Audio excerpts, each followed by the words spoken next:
Beleza, podemos começar. Valendo? Valendo. Então, tá bom. Então, boa noite, pessoal. Eu sou o João. Acho que remotamente é a primeira vez que eu participo do Grupo Pai de Ribeirão Preto, mas há uns anos atrás eu morava em Ribeirão também, então teve alguns encontros presenciais que eu participei. E hoje eu vou dar essa palestra aí para compartilhar um pouquinho do que eu já trabalhei e a experiência que eu tive, os problemas, como eu resolvi os problemas, né? Então eu sou o João, eu fiz faculdade, eu sou de Minas Gerais, fiz as faculdades em Minas Gerais, fiz a graduação e o mestrado lá e venho trabalhando desde esse começo de faculdade aí, fim de faculdade, com Python desde então, né? Então hoje eu trabalho na Crave e outros lugares também, então a minha experiência vem dessas empresas aí, tá?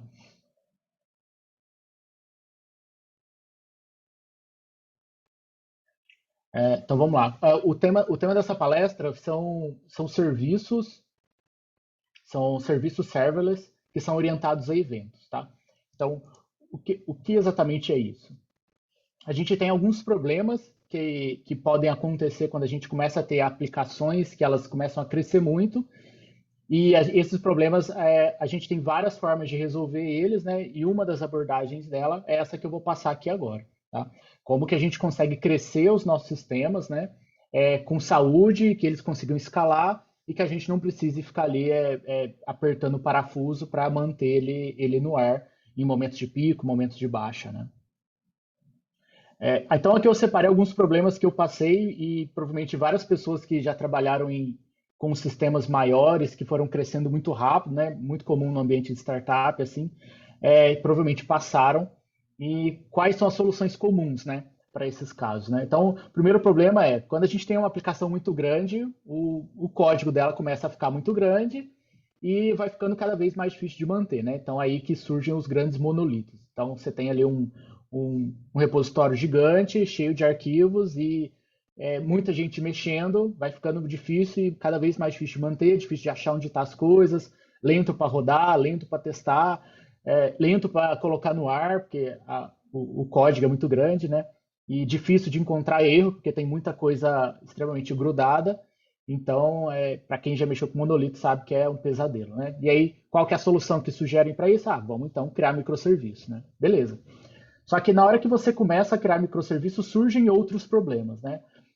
O que é? Quando você microserviço, que é a hora que você começa a quebrar essa sua aplicação em várias outras aplicações menores, com escopo bem definido, você começa a ter um outro problema, que é o quê? Fica muito difícil de você ter um padrão comum entre elas, porque você antes tinha uma única aplicação, vamos dar um exemplo, uma aplicação em Flask ou em Django, e você passou a ter, às vezes, 3, 5, 20 aplicações agora, né, menores, para resolver o primeiro problema, mas fica cada vez mais difícil você manter um padrão entre elas. O que eu falo de padrão? É um padrão de uma URL que você vai bater na sua API, é um padrão de cache, é um padrão de banco, né? Porque todas elas têm código separado e vai ficando difícil de você manter todas elas, né? Então, para isso, obviamente, a gente resolve usando um framework.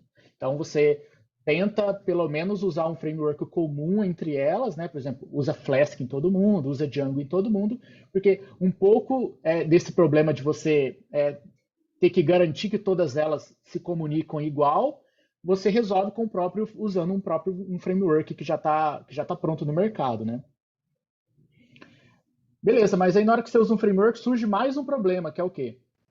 Dá o exemplo, por exemplo, do Django, né? Se você tiver vários microserviços em Django, o problema que você cria com isso é que todo mundo sabe que o Django tem assim um core muito copia e cola, né? Porque você tem assim um setting gigante que é extremamente similar para todas essas suas aplicações. Você vai ter um copia e cola para todas elas, né? Às vezes você tem comportamentos que são comuns. Você gostaria de, por exemplo, você quer que toda a sua aplicação, todas elas tenham um cache de 5 minutos. Então, quando você quer definir isso, você tem que ir lá aplicação por aplicação, mexer no repositório de cada uma delas, comitar e colocar no ar e etc, né?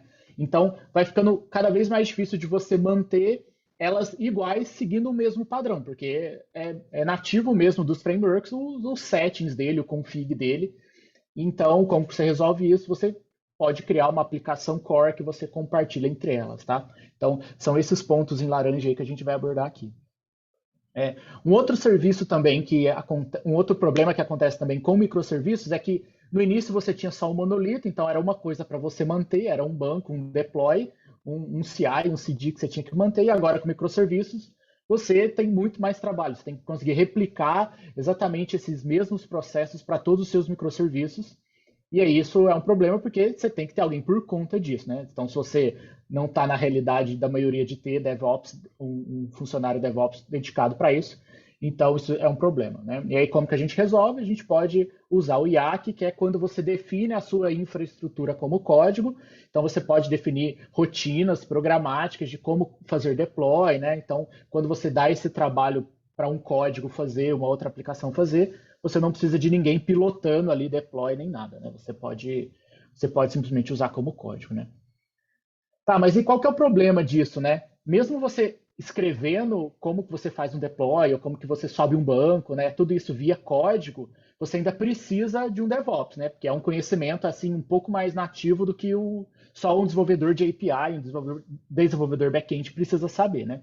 Então, que é principalmente meu caso, né? É um DevOps Nutella, é um DevOps que não quer ou não sabe trabalhar no baixo nível com uma VM, com firewall, com subnets, etc.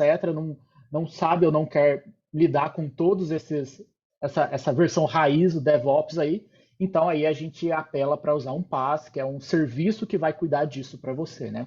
Por exemplo, um Heroku da vida, né? O Heroku é um exemplo de PaaS, né? Um sistema, um serviço que vai cuidar do processo de DevOps para você, deixar isso abstrato para você não precisar se preocupar com isso, tá? E um outro problema que surge com microserviços é quando você tinha um monolito, era muito fácil você acessar qualquer tabela ali do Django, por exemplo, em qualquer ponto da sua aplicação, porque está todo mundo ali, está todo mundo conectado no banco, né? E aí, quando você quebra esses microserviços, surge um dos principais problemas, que é a integridade de dados, né? Antes você poderia acessar o usuário de qualquer ponto da sua aplicação, e agora você não pode mais, porque você quebrou e um microserviço só dedicado ao usuário, e um outro, por exemplo, só dedicado a e-mail, e aí você não consegue acessar eles diretamente. Então vai ter um problema de manter a integridade, que você vai precisar buscar em outro lugar, garantir que você está com um dado fresco e tudo mais, né? Como que você resolve isso? Você tem que fazer as aplicações se falarem, né? Obviamente. Mas quando você coloca uma aplicação para falar com a outra, surge um outro problema, que é o quê? Você precisa garantir que elas tenham um contrato muito bem definido, né? Para não correr o risco de para você falar com uma aplicação, você precisa se autenticar usando uma chave de API, mas com a outra é usuário e senha, vira aquela bagunça, né? Então, você precisa garantir que o contrato entre elas seja muito bem feito. Então, para isso, a gente cria uma camada de transporte, que é o que a gente vai abordar aqui, né? E outro problema também que é muito comum, que não tem nada a ver com o tamanho da sua aplicação, né, o tamanho do código e o monolito em si, né, é que todo mundo quer que a aplicação seja extremamente rápida, né? Então, o request tem que ser em milissegundos. E como que você resolve isso? Muita gente apela para usar esses frameworks extremamente simples, que aí não tem tantas camadas para o request ter que passar, e aí você consegue responder as coisas extremamente rápido, né? E aí, qual que é o problema de você usar um desses frameworks aí extremamente simplificados, né? Se você tem uma aplicação muito grande e que vai ficar complexa com o tempo, vai ficando cada vez mais difícil de você manter ela, né? Então aí você acaba tendo que apelar para os frameworks um pouco mais robustos, né? Django ou Flask, alguma coisa que tenha que você possa ter um pouco mais de controle dos mínimos detalhes aí, e crescer sem virar tudo uma grande bagunça, né? E aí é, para isso, e aí quando você tem que usar o Django, por exemplo, como é que você resolve para ele continuar sendo tão rápido, né? Você tem que começar a fazer coisas assíncronas, né? Que é um dos itens que a gente vai abordar aqui, fazer coisas assíncronas.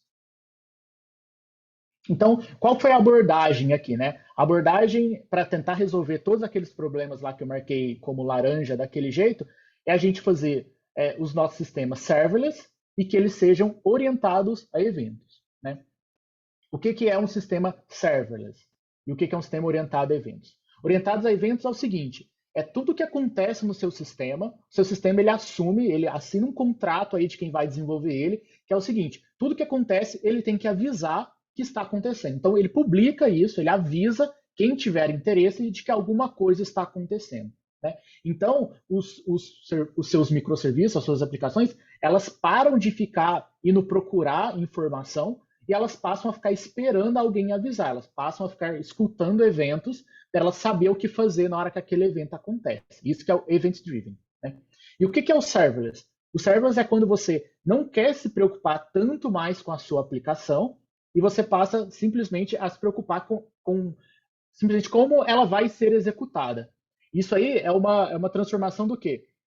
Que é uma analogia que é bem comum, que é você parar de se preocupar com o seu bichinho de estimação, que é a abordagem que a gente é muito comum, a gente tem uma VM, que é o nosso bichinho de estimação, a gente cuida dele, garante que ele está no ar, garante que ele está bonitinho e saudável. A gente esquece essa abordagem de bicho de estimação e passa a ter uma abordagem de gado, que é o quê? Você tem um volume que é completamente descartável e tanto faz qual deles ali você vai usar, e você simplesmente quer que ele esteja disponível para você. Então, você não se preocupa mais em cuidar tanto das suas VMs ali, passa simplesmente a garantir que o seu serviço está funcionando, independente de quem vai executar, se é essa VM, se é outra VM, você nem quer saber quem está executando, né? Daí que vem o serverless, né? Para quem está usando, você não sabe que tem um servidor por trás, porque você não vai pilotar aquele servidor. Então, aqui tem um espectro que eu gosto muito de usar para o pessoal ter uma noção da quantidade de coisas diferentes que a gente pode usar para colocar uma aplicação no ar. Então, digamos que você tem uma aplicação aí, sei lá, em Django, né? A sua API que você fez em Django aí, você quer colocar ela no ar. Você tem aí várias ferramentas diferentes no mercado para você colocar ela no ar. E elas estão dentro de um espectro aí que eles vão aqui na esquerda, né? De serviços que você tem muito mais controle do que está acontecendo, você tem um controle 100% daquele negócio ali, de como ele está funcionando, né? Mas em contrapartida ele tem muito mais manutenção. Você precisa não só conhecer na hora de fazer o setup para não fazer nada errado, mas você também precisa vigiar, você precisa monitorar, você precisa sempre estar de olho naquele negócio, né? E aí o extremo disso aí, né? Acho que a gente nem usa mais, né? Que é você ter uma máquina própria, né? Rodar alguma coisa em bare metal, ninguém faz isso mais, espero, daqui. Mas indo para a área da nuvem, assim, é você ter uma máquina virtual. É lá na AWS você subiu uma EC2, ou no Google Cloud você subiu uma GCE, você sobe a sua máquina, dali em diante ela é sua, você faz o que você quiser. Você tem que instalar o que você precisa instalar, configurar firewall, configurar rede, configurar tudo que você precisar, né? E aí ela é um extremo, né? E aí a gente vai navegando para o outro espectro, que é o quê? A gente tem, né, alguns serviços que tentam abstrair um pouco mais a máquina virtual, por exemplo, os Droplets da DigitalOcean, né? Que aí você não tem tanta preocupação com a VM mais, mas ela ainda é uma VM ali, você ainda tem que cuidar dela, que é o seu droplet, né? Você ainda tem que tomar um pouco ter um pouco de vigilância com aquela maquininha que está rodando, né? Mas ela agrega valor em cima de uma VM comum, né? Ela escala e tudo mais. Tem um monitoramento, tem bastante coisa. E aí, avançando ainda mais para algo que tem um pouco menos de controle e um pouco menos de manutenção, a gente tem aí um orquestrador de containers, que é o Kubernetes, né? Então, tem no Google o GKE, tem na AWS o EKS, que é basicamente a gente está abstraindo mais essas máquinas para a gente não precisar se preocupar tanto com elas individualmente, mas se preocupar com o coletivo, né? E aí, a gente tem aqui no outro extremo, por exemplo, o Heroku, que é completamente o inverso ali nesse espectro de manutenção de uma máquina virtual. Que por isso que ele é uma opção que a maioria das pessoas usa para começar, né? Porque é o quê? É a coisa mais fácil do mundo você subir uma aplicação no Heroku, né? Você faz um arquivo de configuração do seu repositório e o negócio no Heroku está no ar, né? Você não precisa se preocupar com praticamente nada, inclusive os serviços que estão envolvidos ali, banco, cache, etc., que você precisar, ele garante isso tudo ali dentro. Você não precisa nem saber que máquina que é, nem nada. Você tem uma abstração bem grande do que está funcionando, né? Isso aí é uma plataforma como serviço, né? É um exemplo. E aí a gente tem uma versão, né, desse Heroku aí lá dentro do Google Cloud, né, que é o App Engine, que ele também é muito parecido com o Heroku, só que tem um pouco mais de controle, né, do que o Heroku, mas também é algo muito parecido, né? E aí, aqui tem um ponto que foi um ponto ótimo aí que eu encontrei aí nesse processo todo aí de tentar deixar as aplicações escaláveis mais saudáveis, que são serviços que são serverless, né? Que a AWS tem o Beanstalk e no caso do GCP é o Cloud Run. Esses caras aqui, eles estão assim quase que num ponto ideal para você não ter que pagar horrores por um Heroku ou por um App Engine, que eles são extremamente caros, né? e você também não tem um controle muito bem definido deles, então não é qualquer aplicação que você sobe, né? Tem que ter realmente os build packs no Heroku, então tem as limitações deles, mas também não está no outro extremo de você precisar manjar horrores de DevOps e redes, etc., para você subir uma máquina virtual e garantir que ela escala, etc. Né? Então a gente vai abordar aqui a opção, né, dessa nossa abordagem é realmente usar um serviço serverless, mais especificamente o Cloud Run no GCP. Tá? Então aqui tem um exemplo de um design de uma aplicação do mundo real mesmo, que já roda em produção, e é uma aplicação serverless, né? Usando aqui serviços do GCP. Tá? Então, todos esses serviços aqui, na verdade, toda essa apresentação, né, ela vai ser em cima de serviços do Google Cloud, mas todos eles têm um equivalente ali na AWS também. Tá? Então, nesse caso aqui, como que funcionaria se eu tivesse hoje vários microserviços e eu quisesse colocar eles nessa arquitetura aqui serverless e orientada a eventos, né? Eu tenho a minha aplicação, né, eu vou chamar aqui de aplicação X, que ela é executada no Cloud Run.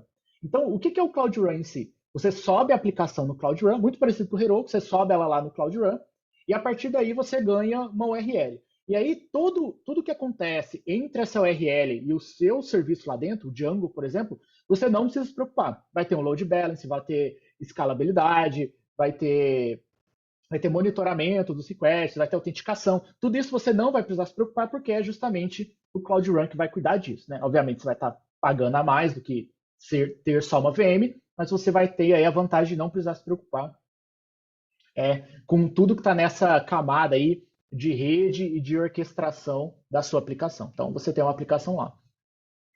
E aí, a gente tem que pensar que agora as aplicações elas são serverless. Então, se você tiver nenhum request, o que ela acontece? Ela está desligada. Essa aqui é uma grande vantagem para muitas aplicações que a gente tem hoje em vários sistemas, que são sistemas que às vezes nem têm acesso durante a madrugada, por exemplo. E aí você não precisa ficar pagando para essa máquina lá. E aí, exatamente isso que acontece no Cloud Run. Se ela não tiver acesso por um tempo, ela é desligada e aí você não paga nada por isso. Quando ela receber o primeiro acesso, ela vai ser ligada, e aí a partir daí ela fica ligada enquanto ela estiver recebendo acessos ali dentro. Tá? Então, se você recebe 0 acesso, está desligada, e se do nada você começa a receber um pico imenso de 10 mil acessos, o que vai acontecer? Essa sua aplicação ela vai começar a escalar para ela conseguir atender todo mundo. E aí, nessa hora que ela escala, você tem que estar pronto para isso. Então, os seus serviços que você está usando, o seu banco de dados, o seu armazenamento de arquivos, tudo isso que você usar embaixo tem que estar pronto para conseguir escalar junto, né? Então, aí está a sua preocupação. Lembra que você fez só a sua aplicação serverless, mas os serviços não necessariamente escalam junto, né? Então, tem que só tomar esse cuidado.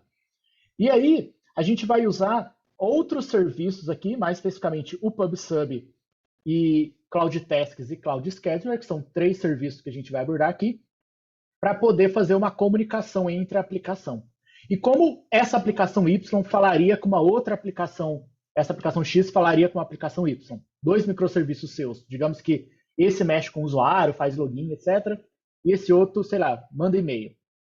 Como é que você faria uma falar com a outra? A gente usa exatamente o PubSub para uma aplicação falar com a outra. Tá? E aí, daí que nasceu o projeto do Flamingo, né? Dado que aquele design anterior ali é bom, funciona e no desenho é muito bonito, como que a gente conseguiria implementar isso de uma forma fácil, sem precisar reinventar a roda, né? O projeto Flamingo é um repositório, é uma organization lá no GitHub, que ela tem exatamente vários projetos que servem de fundação para isso tudo, né? O que a gente vai abordar aqui é exatamente o projeto Django Cloud Tasks, né? Que é como você consegue fazer aquela arquitetura que eu comentei em uma aplicação Django. Tá? Então, tem outros projetos ali que a gente pode abordar em outros meetups, né? Mas hoje, especificamente, vai ser o Django Cloud Tasks, que ele é construído em cima do GCP Pilot, que é simplesmente clients para o GCP. Tá? Vamos lá, código. Como que a gente pode usar? Então, o nosso problema é, como é que você pode pensar se você seria útil para você ou não esse projeto aqui?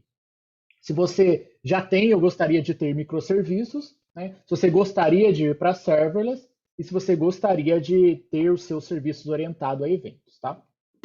E tem que ser Django. E tem que ser Python. Por enquanto. Então, a gente tem... Então, basicamente, você instala o pacote e o Django Cloud Tasks é um app Django que você acopla no seu projeto Django. Tá? Ele tem duas variáveis de configuração, que é...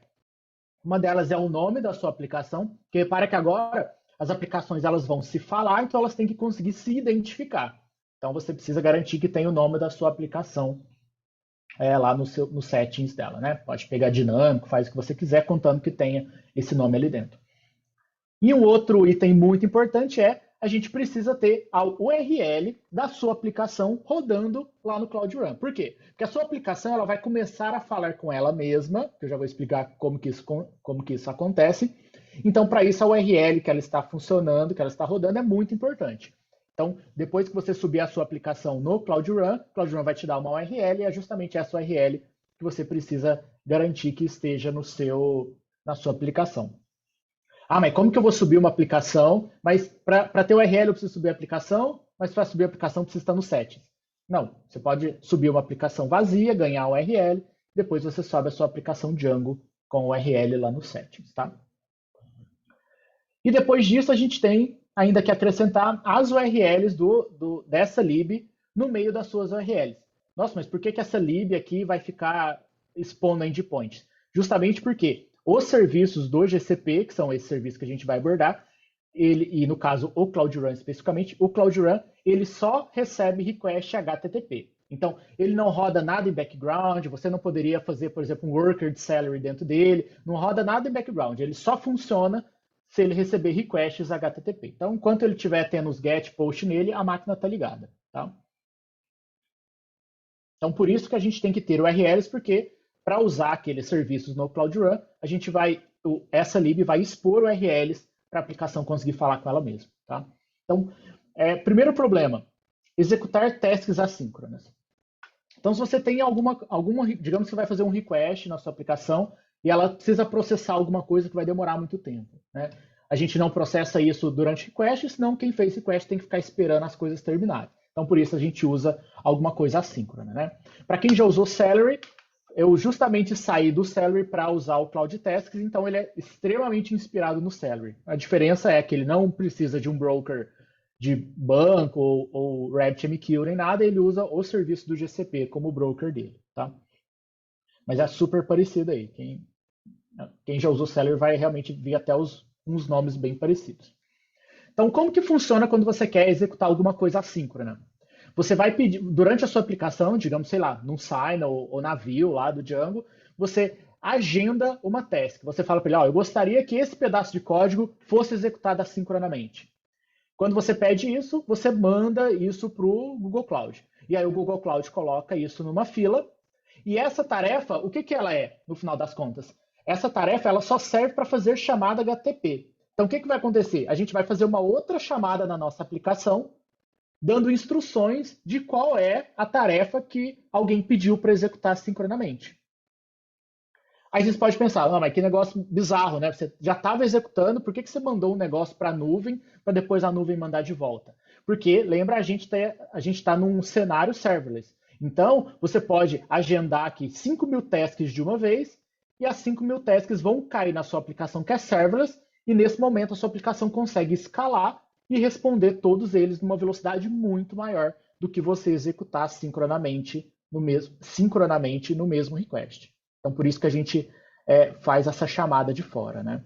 Então, justamente essa entrada aqui, de volta no Cloud Run, que é ela que indica que a gente precisa expor alguns endpoints, né? Por isso que aquela lib precisa das URLs, porque a gente vai fazer uma chamada nela mesma para executar essas tasks assíncronas. Tá?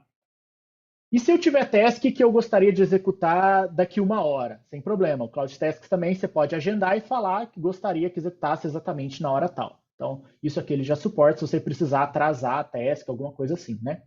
E o melhor disso tudo, e se a task falhar, o que acontece? Tudo isso é cuidado pela nuvem, né? Então, você não precisa se preocupar com fazer retry e tudo mais, porque todo esse processo de autenticação, retentativa e o que envolve tudo isso de você deveria fazer, não deveria fazer de novo, tudo isso vai ser cuidado pelo Google Cloud. A gente não precisa se preocupar com isso. Se quiser personalizar, a gente pode personalizar. Não gostaria de tentar, ou gostaria de tentar tantas vezes. Tudo isso é personalizável, né? Por padrão, para o cenário feliz aí, ele vai ficar retentando durante um bom tempo, tá? E se eu tiver agora algumas tasks, mas essas tasks eu quero que ela execute periodicamente, todo dia, 10 horas da manhã, eu gostaria de fazer alguma coisa, né? Talvez alguma manutenção no sistema, alguma coisa assim, né? Ou, por exemplo, eu gostaria de todo dia de manhã enviar um e-mail para alguém, para minha base de usuários e tudo mais. Então, isso aí também é uma task, mas é usado um serviço diferente, que é o Cloud Scheduler, né? O Cloud Scheduler ele é um serviço super simples, que é basicamente o seguinte: você fala a frequência, usando a sintaxe de um cron, e você fala qual é a URL. Só isso. Com essa sintaxe, ele vai, na hora que chegar a hora, ele vai lá e chama a URL. Então, ele é um serviço super simples de ser usado, que a gente abstraiu para ele ser bem fácil de você integrar na sua aplicação. Mas ele basicamente segue o mesmo fluxo. Quando chegar a hora, ele faz a chamada na sua aplicação. Então, se você tiver várias tarefas agendadas, vai chegar a hora, ele vai chamar a sua aplicação. Você não precisa se preocupar com a sua aplicação escalar, porque ela já está rodando ali no ambiente serverless, tá? E aí, como que eu uso isso, né? Então, aquele lá o design, mas como que eu escrevo isso no meu código? Então, aqui eu dei um exemplo de, por exemplo, eu tenho um arquivo de tasks, né? E eu defino a minha task. Então, repara aqui que eu preciso simplesmente criar uma classe que herde lá da biblioteca do Django Cloud Tasks, e eu sou obrigado a definir um método que é o método run.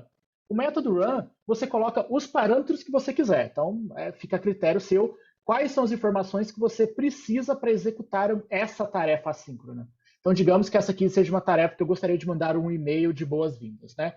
Eu preciso só do user ID, porque daí eu pego o usuário no banco e daí em diante eu faço o que eu preciso fazer assincronamente. Pode demorar o tempo que for, que eu não vou atrapalhar o request. Então, a definição de uma task é só isso. Para quem usa o Celery, basicamente é a mesma coisa. E aí, em qualquer outro ponto da sua aplicação, pode ser no Views, no Signal, qualquer ponto da sua aplicação, como que você faz para chamar essa task? Como que você faz para pedir que essa task seja executada sincronamente?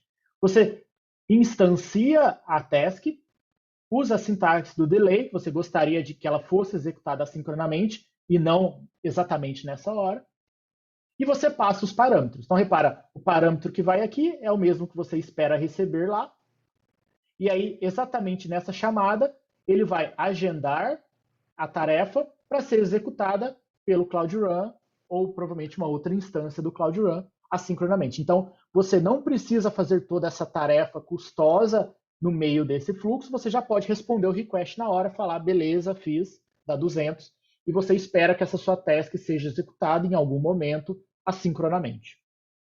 Então, você consegue aí só com essas linhas chamar a sua task e executar ela. Então, na hora que você chama, vai para o Cloud Run, vira uma task, volta para a sua aplicação e ele vai executar exatamente esse código que está dentro do Run, com os parâmetros que você passou. Então, todo esse processo que rola aqui em volta, de mandar para o GCP, receber navio, montar sua task, abrir o payload, etc., é a lib que vai fazer para você. Você se preocupa simplesmente em decidir quando chamar e decidir o que fazer. Tá? E no caso daquelas periódicas, né? Eu comentei que tem aquela que você executa sob demanda, você fala, eu quero que execute agora, mas assincronamente, porque eu não tenho tempo de esperar, né? E tem aquela outra que você pede para executar sempre em um horário específico, com uma frequência específica. Então, sintaxe é muito parecida, você só herda de uma outra classe lá dentro do Cloud Tasks.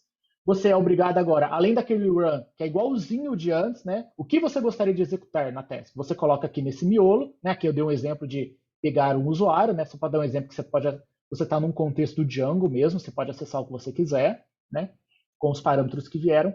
E aqui você é obrigado a definir mais o parâmetro que é a frequência, né? Ela é periódica, então fala de quanto em quanto tempo. Então aqui é uma sintaxe de cron mesmo. Então nesse caso aqui, executar todo dia às 4 horas em ponto uma vez, tá?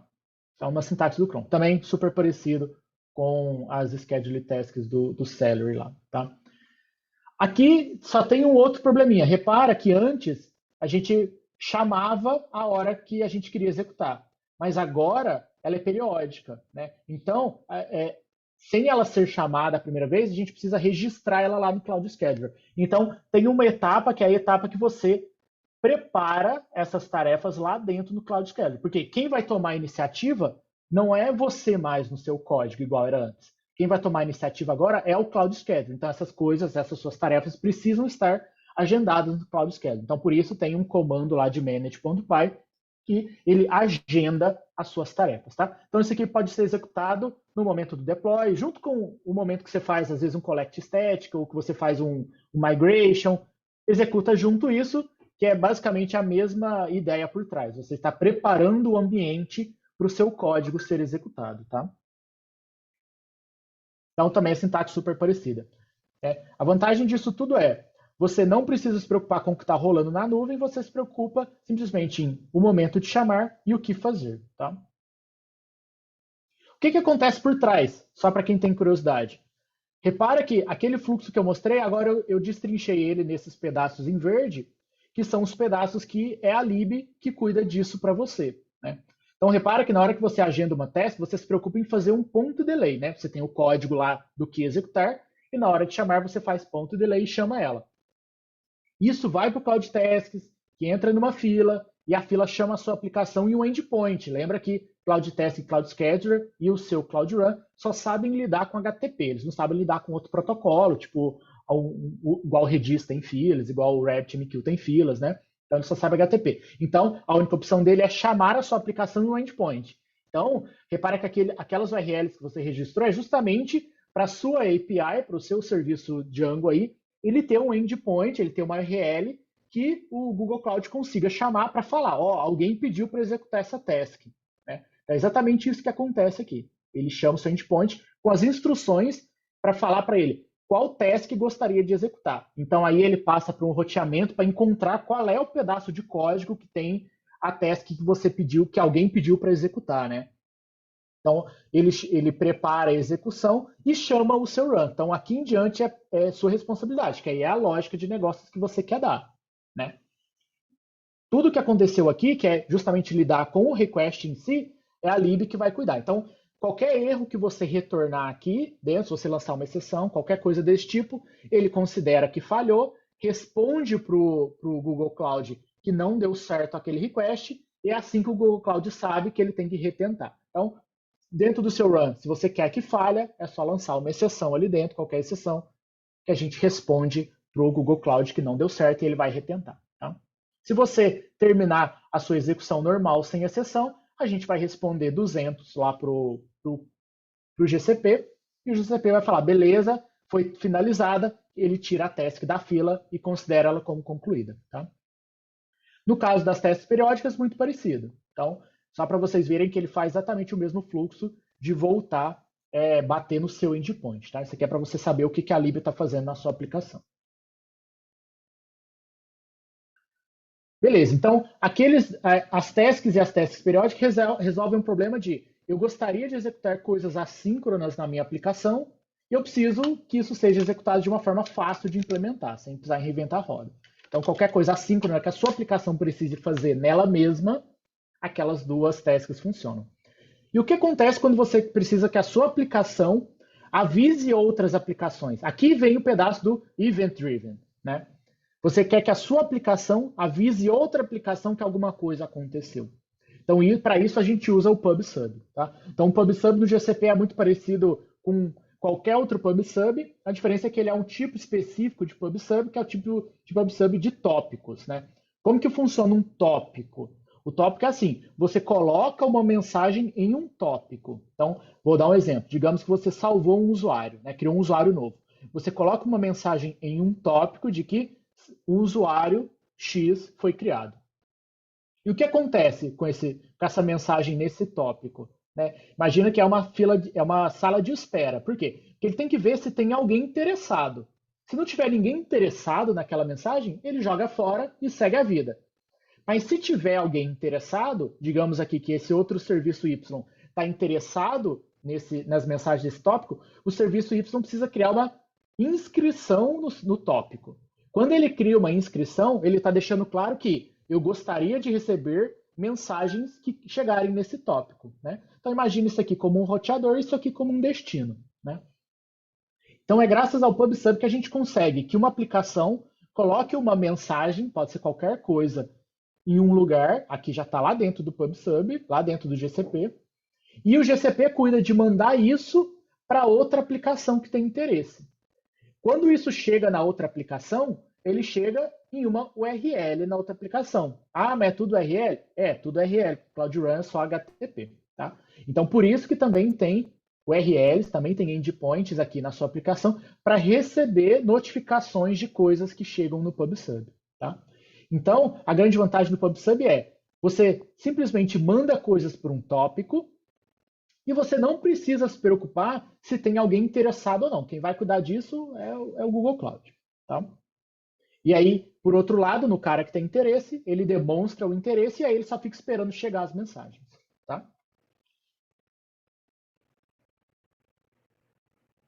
Ah, detalhe, o mesmo tópico pode ter várias inscrições. Então, se eu falar, ah, tem um usuário novo, você manda o usuário para o tópico, pode ser que eu tenha uma aplicação de e-mail e eu tenha uma outra aplicação de outra coisa que também precisa do usuário. As duas vão receber uma cópia da mensagem, tá? Porque as duas tinham interesse no evento, então as duas recebem a notificação de que aquilo aconteceu, tá?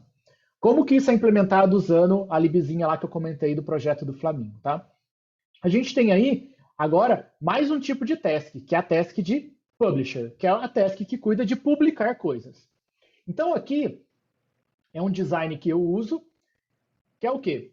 A gente vai garantir agora que todos os nossos modelos que estão sendo salvos no Django, por isso que aqui tem um Synod Post Save para todo mundo, a gente vai garantir que todos os modelos do Django, eles vão para o PubSub.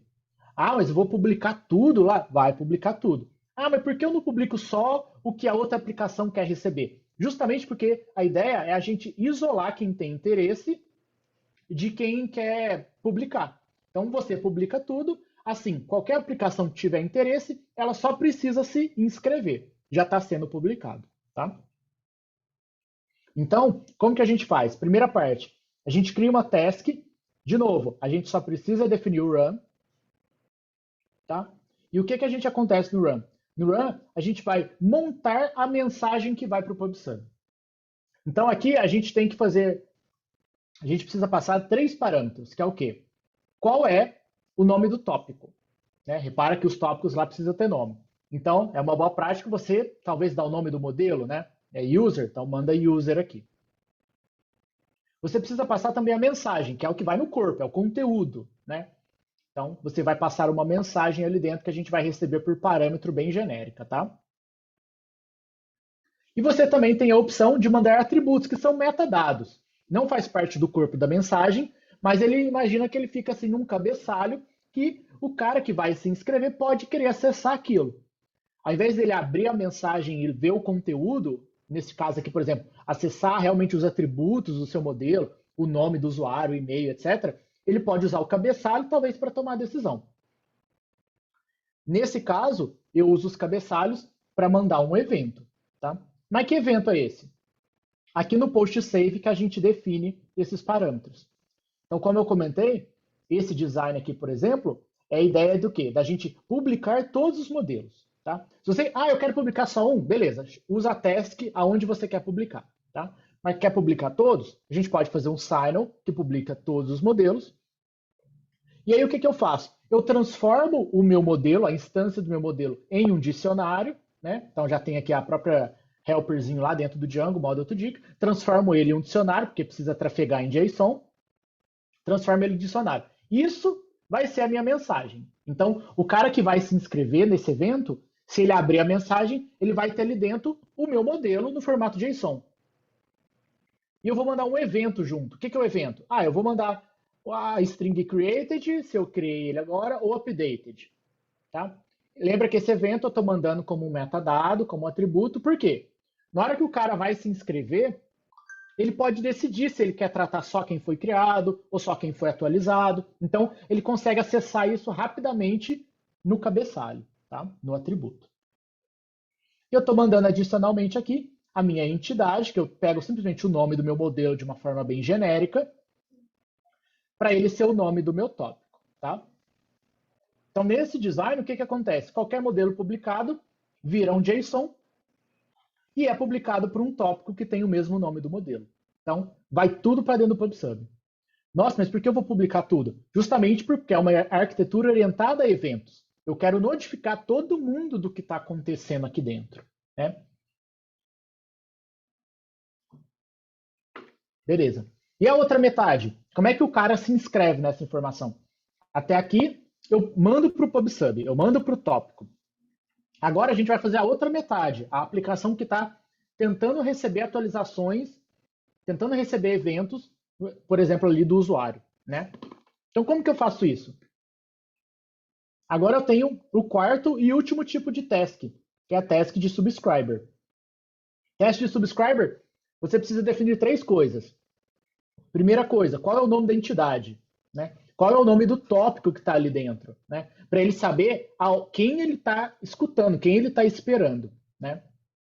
Outra coisa que ele precisa saber, qual o nome da aplicação que está publicando? Tá? O nome da aplicação que está publicando, digamos que é uma aplicação de usuário, né? Você coloca o nome da aplicação aqui, aquela mesma variável que está nos settings da outra aplicação. Né? Isso aqui é importante por quê? Para garantir que ele não pegue o usuário que não seja dessa aplicação. Então, isso tudo dá o contexto para ele na hora dele saber em qual tópico ele vai se inscrever. Tá? Essas 2 properties servem para isso. E depois você só precisa definir o run com a mensagem. Então, repara que aqui já vem aquele JSON com o modelo, né? E os atributos, que aqui vem aqueles metadados que eu comentei, que no caso ali a gente optou por mandar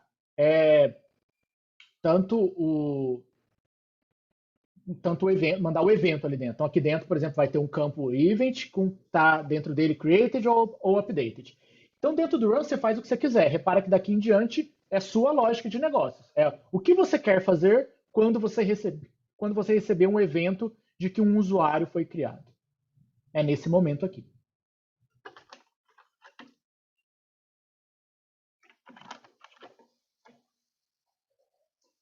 Assim como aquelas tarefas agendadas, você também precisa garantir que isso seja preparado lá na nuvem. Então, tem mais um comando de manage que você pode executar junto do seu migration, junto do seu collect static do Django. Você garante que essas subscriptions são criadas lá no GCP. Tá? Por que você faz isso aqui e não faz toda hora que liga a aplicação? Né? Pode se perguntar isso. Por quê? Se eu não fizer isso aqui uma vez só e deixar para fazer toda hora que eu carregar essa classe, toda hora que a minha aplicação subir, eu vou lá no GCP e cadastro ela. Isso é ruim para uma aplicação serverless. Por quê? Porque pensa que a aplicação serverless ela vai ligar toda hora que alguém faz um pedido, toda hora que chega um request. Se toda hora que eu ligo a aplicação, eu demoro para fazer alguma coisa, que seja isso de lá no GCP, eu deixo o tempo para ela escalar cada vez mais longo.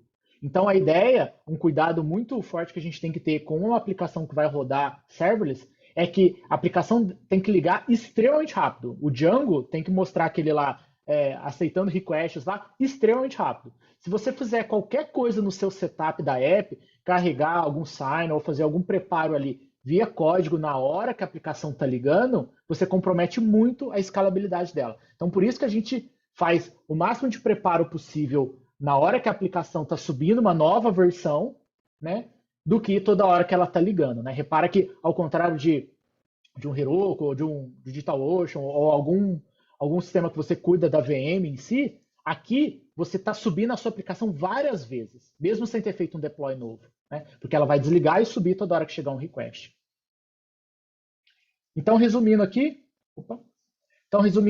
na hora de publicar, você pode simplesmente usar essa task e falar, eu quero mandar para o PubSub essa mensagem. Você manda essa mensagem para lá. Se você quiser fazer algo um pouco mais robusto e realmente mais orientado a eventos, você publica tudo. Aqui tem um exemplo de publicar todos os modelos. Tá?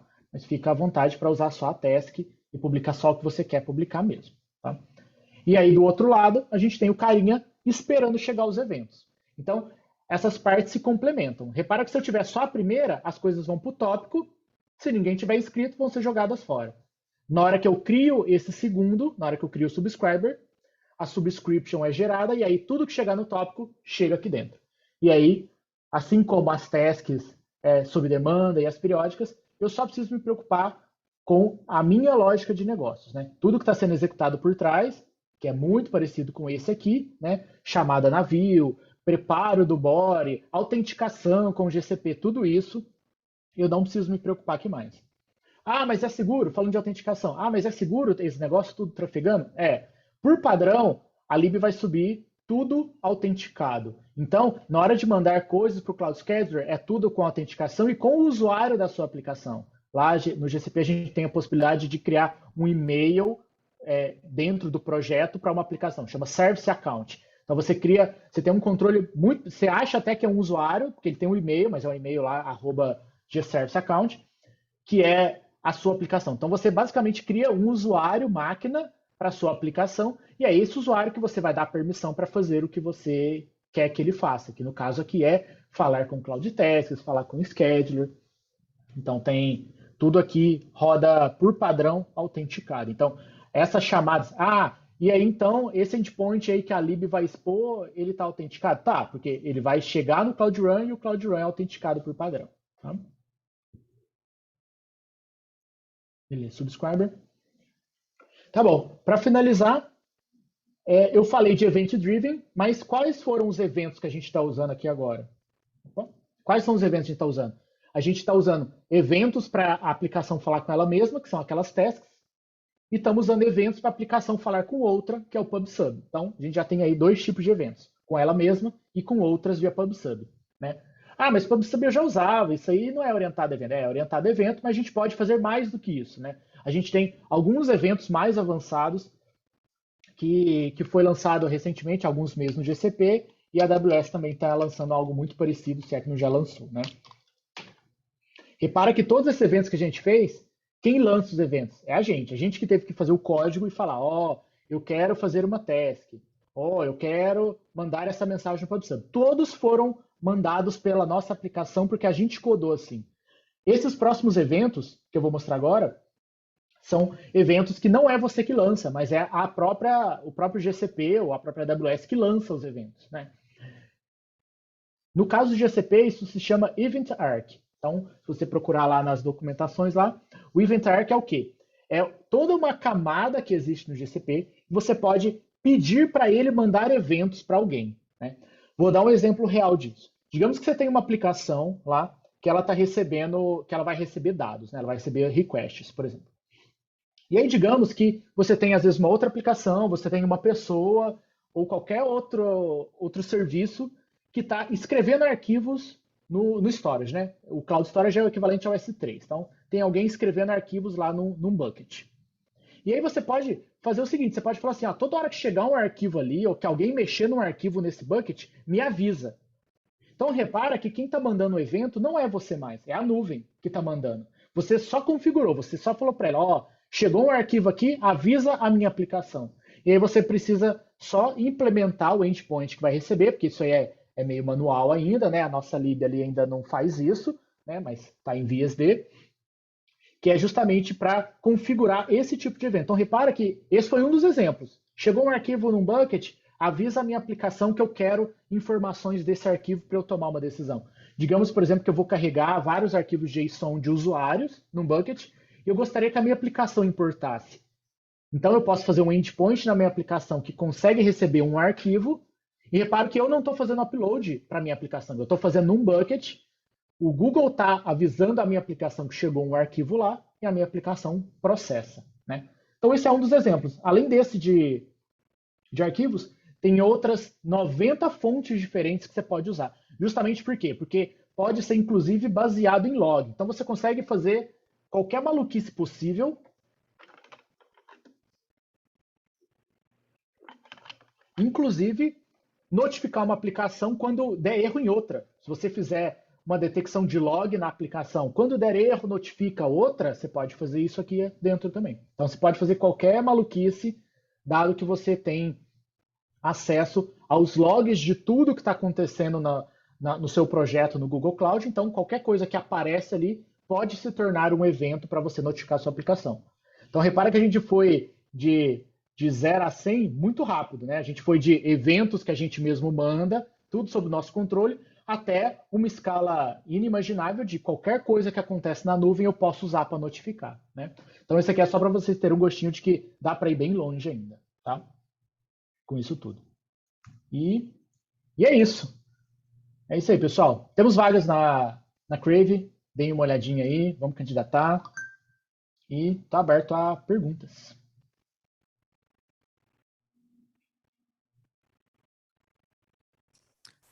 Pô, beleza, estão me escutando aí, galera? Sim. Show. Cara, primeiramente, parabéns, tanto pela apresentação quanto pela Lib. Tava dando aquela fuçada aqui enquanto estava apresentando, ficou muito legal. Eu tentei fazer uns paralelos com a AWS, né, que não conhecendo o serviço. O Cloud Run seria tipo um Fargate, mais ou menos. Provisiona... Isso, muito Tá, parecido com o Fargate. tá. De dúvida, tipo, mais de uso mesmo. Eu não tenho cold start, isso é como um Lambda, essas paradas, né? Tem aquelas estratégias, às vezes bobas, às vezes não, de ficar mantendo, no caso, manter a lambda quente ou manter alguma coisa, isso vale a pena? Vocês executam? Vai muito do serviço? Então, varia muito de serviço para serviço, assim, né? Tipo, para executar seria super fácil, né? Você pode fazer qualquer cron ali que fique chamando ela, mas a gente tenta otimizar mais o cold start. Então, assim, a gente foca muito em fazer a imagem Docker minúscula, em fazer o próprio setup do Django mesmo ter o mínimo de configuração possível, o mínimo de check possível ali no apps red ali dele, justamente para ela subir muito rápido. Então, acho que a primeira tentativa seria essa, né? Fazer o cold start mínimo possível. Então, a imagem de Docker a gente viu que faz uma diferença absurda, o tamanho dela. Então, na hora de montar a imagem Docker, tentar fazer multistage no Docker para a imagem final ficar pequena. E aí, se nada disso der certo, aí realmente você vai precisar manter ela aquecida. Aí você precisa de um cron para ficar chamando ela e deixar ela pronta, assim, né? Não tem muito o que fazer, não. Da hora. Também tem influência de, tipo, tanto de RAM que você provisiona para a função e tal, o boot ou... Tem. Um pouco disso influencia também, assim, né? Tipo, se você tiver um pouco mais de CPU, vai rodar um pouco mais rápido, né? Então, como a gente está rodando no serverless, a gente não precisa ter a menor unidade possível para rodar, Sim. né? Porque imagina que a gente vai escalar rápido e vai desligar. Então, aí está um ponto mágico que a gente tem que conseguir chegar ali dentro, né? Legal. Essa falou de otimizar a imagem, eu lembrei... É que para Python é muito ruim, mas tem aquelas distroless do próprio Google, né? Que são as imagens, tipo, peladíssimas, né? Mas Sim. para Python é um pouquinho dor de cabeça usar ela, né? Para eles É, recomenda mais para Go, essas coisas, né? Mas cara, sim. bem da hora mesmo. A GCP tem um ecossistema muito legal para esse lado de serverless, né? Parece muito intuitivo usar as coisas. Uma diferença que eu senti bem drástica, assim, é a facilidade de uso mesmo. A AWS, como ela já é mais antiga no mercado, ela tem muita coisa ali que provavelmente não deu tempo de amadurecer para um usuário final usar, né? Então, às vezes, precisa de um pouco mais de conhecimento para cada coisa, né? No Tá. GCP tem várias ferramentas bem mais simples, assim, de serem usadas. Outra dúvida, você falou que tipo, o Cloud Run ele já provisiona tipo, que seria um API Gateway para você já na hora ali, né? Ele já te dá um endpoint para... Não, É. não, Não, sim. sim. Ah, tá. Ele tem um load balancer na frente, né? Ainda tem o recurso, Ah, você pode colocar um API Gateway em cima ainda, para você colocar uma config de Swagger dentro dele, para você controlar a se autenticação, quiser mas aí é fazer outro camada de serviço. autenticação também aí daria para botar por outra forma, né? Vou fazer um Aí você põe authorizer no. personalizado. Legal, Exato. legal. Aí é via API Gateway também, que também pluga lindamente no Cloud Run, assim. Tá. Aí eu pensei que já era tipo uma configuração que já subia o pacotão completo, né? Mas e aí para Não, protocolo, você falou é só HTTP, né? Por hora, só por HTTP, enquanto. só HTTP, só HTTP. Ele tem algumas coisas que tá ali em beta ainda, que é para ter socket, mas eu nunca usei. Sim. Então você poderia fazer uma aplicação de chat, alguma coisa assim lá, mas nunca Sim, usei. sim. Legal, cara. Muito obrigado. Nada. Cara, muito bom o conteúdo, show de bola. Deixa eu fazer uma perguntinha. Primeiro, não, uma afirmação, né? Gostaria de ter sabido isso uns 5 anos atrás, porque eu trabalhei num projeto usando Lambdas e SQS e capotou porque foi mal feito, usou as tecnologias de forma errada. Mas o que acontecia, né? A gente tinha 10 etapas de processo e uma etapa mandava uma mensagem para a próxima pegar e processar, e assim até a 10ª. Uhum. Então, o grande problema é que se uma dessas etapas falhassem, né, a política de retry não estava tão legal na época, acho que não sei se amadureceu o Lambda até hoje, mas eu queria perguntar sobre essas políticas de retry mesmo, o que acontece se você tem algum fallback caso tentou 3 vezes e não deu certo? Tem alguma forma de mandar uma outra mensagem falando que falhou de vez, não tem mais jeito? Tem algo dessa forma? Eu até complementar, tem uma deleter queue ou alguma coisa nesse...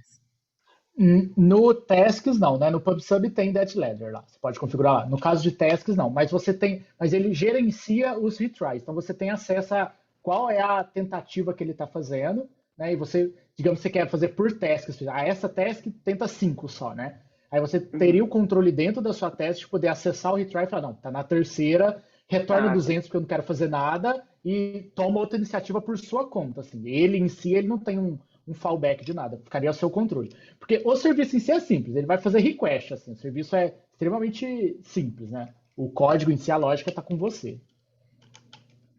Perfeito. É bem parecido com o Celery mesmo, né? Você configura lá e ele olha o valor do retry, né? Ele só facilita para você, mas é o mesmo mecanismo. E Exatamente. timeouts, tem problema? Tem algum problema com isso? Porque se você manda uma tarefa que demora mais, o que rola aí?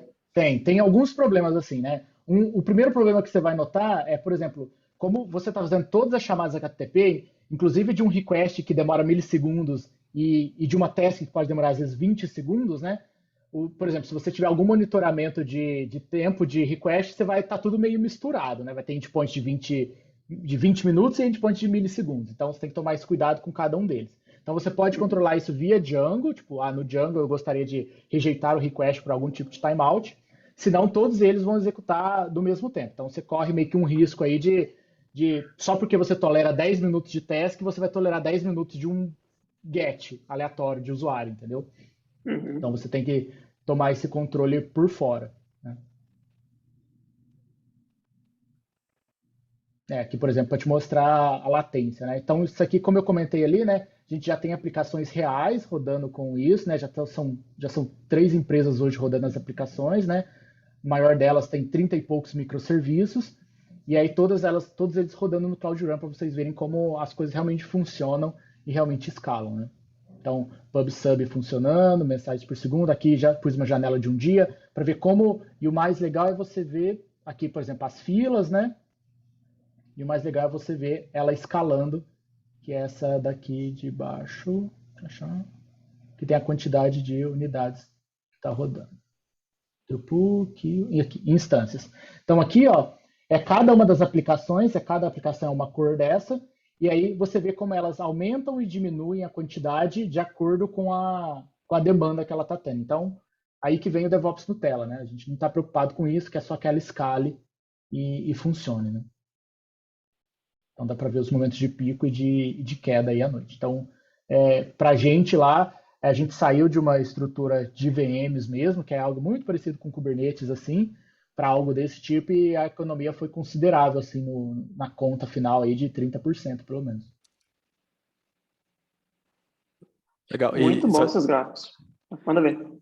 De curiosidade, vocês saíram, tipo, no total, ou vocês foram, tipo, serviços que cabem nesse modelo, ou foi, tipo... No nosso caso, praticamente quase todos cabiam nesse modelo, né? A aplicação de chat não foi, porque na época não tinha socket, e workloads de BI, por exemplo, não foram porque não são HTTP, né? E aí tem serviços melhores. Foram para outros serviços serverless, mas não foram pro Cloud Run em si, né? Mas todas as aplicações que encaixam nesse perfil, principalmente o perfil de que tem pouco request em um período do dia, né? Que daí é aí que vem a economia, né? Porque de resto você está gastando mais, né? Você está deixando de escalar. Então, se as aplicações têm esse perfil, aí elas realmente entravam, né? Então, foi assim, acho que só não foi 2 ou 3, né? De todas as 30 e poucas. Da hora, deu o match ali da necessidade, porque provavelmente vocês deviam ficar com o cluster, se era Kubernetes, capacidade ociosa, basicamente, né? Não, ficava muito ocioso. E nem era Kubernetes puro, assim, ainda tinha um PaaS em cima dele, mas ficava ocioso, assim. E o autoscaling dele não era tão bom, então, assim, tinha vários problemas, a gente já foi para uma solução já completamente serverless, assim. Até porque a gente já usava o PubSub mesmo, aí a gente saiu de Celery, RabbitMQ, e algo parecido com o Kubernetes para algo já 100% GCP. Assim. E aí tem uns gráficos bem legais, assim, então substitui vários outros instrumentadores aí que talvez não pegue esse tanto de recurso. Né? Nesse plano de monitoramento, o GCP ele é bem bom. Assim. Todos esses aqui foram custom made, assim, todos eles eu que quis que fosse esse breakdown, esse intervalo, dá para customizar absurdamente cada um deles aqui. Cara, bateu a dúvida aqui. 30 microserviços para mais ou menos quantas pessoas? A base tem 150 mil usuários. Não, desenvolvedoras. Pessoas As desenvolvedoras. desenvolvedores? 4. Isso. Olha, caramba, é muito bom. 4. É.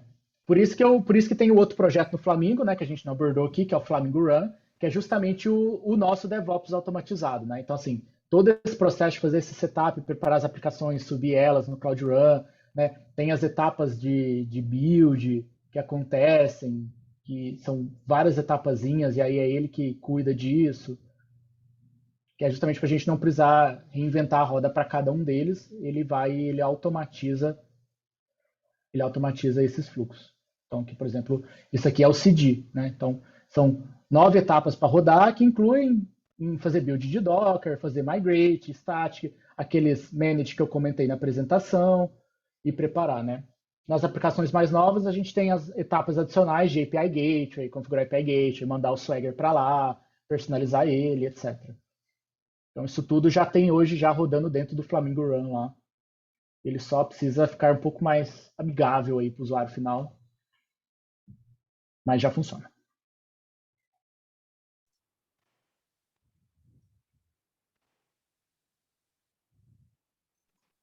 Mais perguntas, pessoal? Manda ver. Se ninguém for ter, eu vou continuar nas perguntas aqui. Já emendando o que o Thiago falou de quantos desenvolvedores, né? Eu acho que esse assunto sempre dói quando toca, que é a parte do dev para trabalhar com serverless, né? A questão de paridade de ambiente e tal, né? A gente, principalmente vamos levar para a AWS com Lambda, é um pouco chato, né? A gente tem lá o Serverless Framework que te possibilita usar um serverless offline, você pode usar um local stack para estar emulando o SQS ali, né? Mas na hora do vamos ver, você sabe, acho que estava comentando com um cara aqui da equipe, é frágil ainda o ecossistema nesse sentido, né? Para desenvolvimento, né? Na hora que está em prod é uma grande alegria, né? Que eu não sei como que é a realidade na GCP, mas tem ferramentas ou vocês trabalham com tipo, vai ter um ambiente bem legalzinho de dev. Não, vai ter que ser na própria GCP mesmo. Ou vocês conseguem trabalhar alguma coisa local legal aí nesse sentido? Assim, para trabalhar com o ambiente de dev, dado que já tem o IAC pronto, né, que ele sobe para staging, sobe para prod igual, né, facilmente a gente consegue simular um ambiente de dev se quiser fazer algo mais de integração, assim, né? Inclusive para ambiente de teste, né? Tem testes de CI aí que precisam realmente bater no GCP para confirmar que está funcionando, né? Então daria o ambiente de dev, daria, mas ainda não é a mesma coisa que você testar local, né?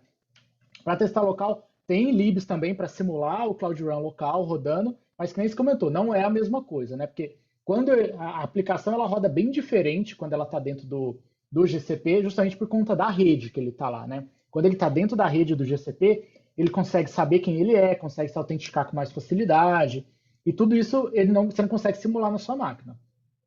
Então, esses foram os principais problemas que a gente teve para desenvolver a lib em si, né? Que é a gente testava local, mas enquanto ela não subia lá e rodava num Cloud Run de verdade, a gente não via que o request na hora de autenticar tinha que fazer um pouco diferente, né? Então a gente tinha esses problemas. A única coisa que a gente ainda não conseguiu resolver muito bem é que quando a gente tinha a VM em si, a gente podia entrar no shell da máquina em prod e fazer algum ajuste ali, alguma conciliação, alguma coisa assim, era super fácil de fazer, né? Você conseguia acessar na hora o ambiente de produção de staging, lá dentro da máquina e ver o que estava acontecendo lá. Né? Entrar no shell do Django, por exemplo, que era muito comum. Né? Aí aqui acabou isso, né? Você não tem acesso ao shell mais, então você tem que se virar e tentar. O que a gente resolveu nesse ponto é expor endpoints que executassem comandos de management. Né? Então a gente libera alguns comandos de management via API e a gente pode mandar o request e ele executa lá, né? Mas mais para debugging, assim. Sim, isso você falou de acessar a máquina, tipo, na parte de DevOps, né? No mundo ideal, isso não precisaria acontecer, né? Seria muito legal, mas não tem como ainda, faz parte, né? Old habits die hard, né? Então. Exatamente. Era muito Legal. comum, às vezes, assim, que você, sei lá, dava algum problema lá e você, às vezes, quer ver, tipo, qual é a Envivar que ele está usando ali, né? Se você não entrar lá, você nunca vai saber. Então, não tinha outro jeito a não ser acessar a máquina. E agora isso acabou, né? Já Então, aproveitando a em curva várias foi essa, paradas, assim. segredos, vocês conseguem, tem, tipo, AWS Vault para GCP, tem um Vaultzinho e se integra, vocês podem trabalhar com dessa forma, ou vocês às vezes sobem, tipo, que nem numa Lambda, pode subir um segredo com um variável de ambiente de uma própria Lambda ali, né, vai ficar só em Uhum. runtime, ou você pode, sei lá, acessar o Secret Manager da AWS. Tem algo nesse sentido? Vale a Tem, pena? tem, tem exatamente um Secret Manager no GCP, né? E a vantagem do GCP em usar o Secret Manager é que ele integra com o Cloud Run de uma forma bem amigável, assim. Por exemplo, no nosso caso, como que a gente configura, diferencia uma aplicação de staging, prod e de dev, né? Tudo vem em Vivar. Então a aplicação em si ela é idêntica. Se você der play nela local, na sua máquina, ela executa com as configurações locais. E aí em prod, se você tiver outras em Vivars, ela vai executar chaveando para prod. Então não tem vários settings, né? É um setting só que chaveia via Envivar, né? Então, dado esse esquema da Envivar, a gente consegue integrar no Cloud Run e simplesmente falar assim, ó, eu gostaria que você usasse essa chave no Secret Manager, dado que alguém colocou ela lá, né? E que ela vire uma Envivar. Então, fica meio abstrato. Você não precisa no seu código acessar Secret Manager. Tipo, no meio do setting, você quer pegar o URL do banco, né? Você não precisa ir via código lá e acessar Secret Manager, né? O Cloud Run já vai ter feito isso na hora dele ter ligado. E aí você acessa via Envivar, mas a comunicação ali foi via Secret Manager. Então, ninguém consegue ver a não ser a aplicação rodando ali dentro, ou você, via código, tentando acessar o Secret Manager. Então, integra bem legal, assim, entre eles. Fera. Poupa aquele negócio de tipo, ficar criando exceção para rodar um negócio em. Exatamente, roda Começa a ficar local, meio, assim, começa a ficar meio não, complicado. tipo, é sempre em Vivar, e aí se tá lá no Cloud Run que você quer ter mais, se tá em Prod que você quer ter mais segurança, usa o Secret Manager, que ele vai achar que é em Vivar também, tá valendo.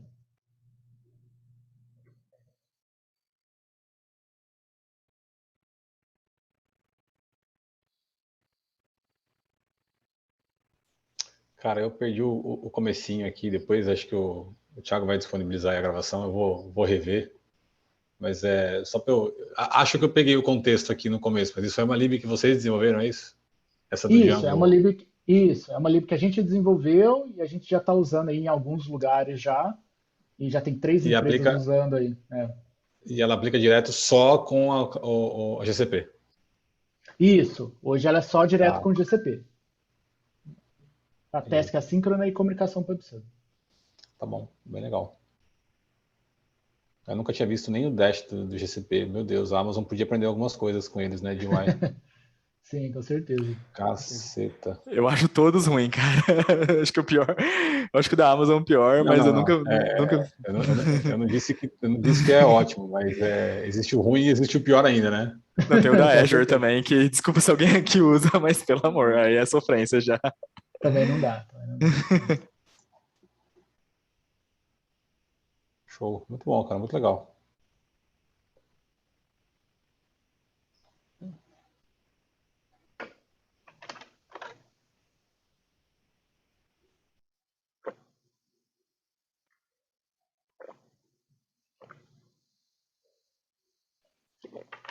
Bom demais. Alguém mais, pessoal? Perguntas?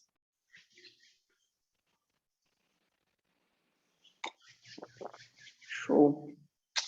Bom, acho que podemos encerrar, então.